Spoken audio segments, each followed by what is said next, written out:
You only need to remember 8 lessons from 30 years of business. And this is number 8. Risk management. There's a quote, "He will win who knows when to fight and when not to fight." This is from Sun Tzu, The Art of War. When I read this as a business person, it took me a while to understand what it meant.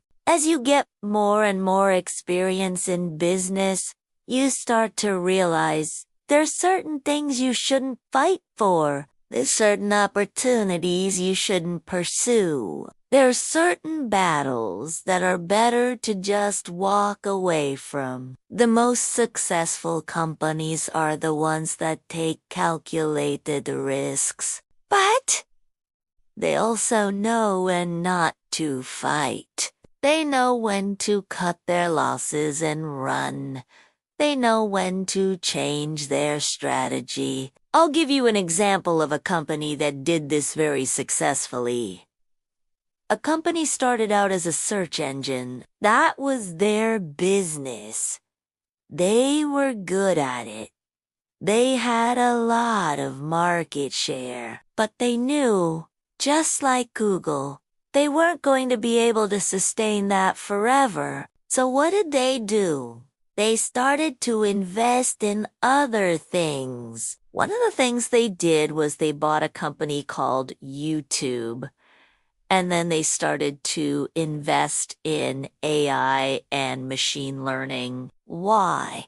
Because they knew at some point search would probably go away. It wouldn't be the thing that the company was known for. So by investing early in other areas, they were able to take the risk out of those investments. By the time search was no longer a big part of the business, the other parts of the business were already big enough to sustain the company. Another company that's done a really good job with this is a company that makes luxury cars. Their strategy has always been to partner with other companies, whether it's Apple or Microsoft or Google.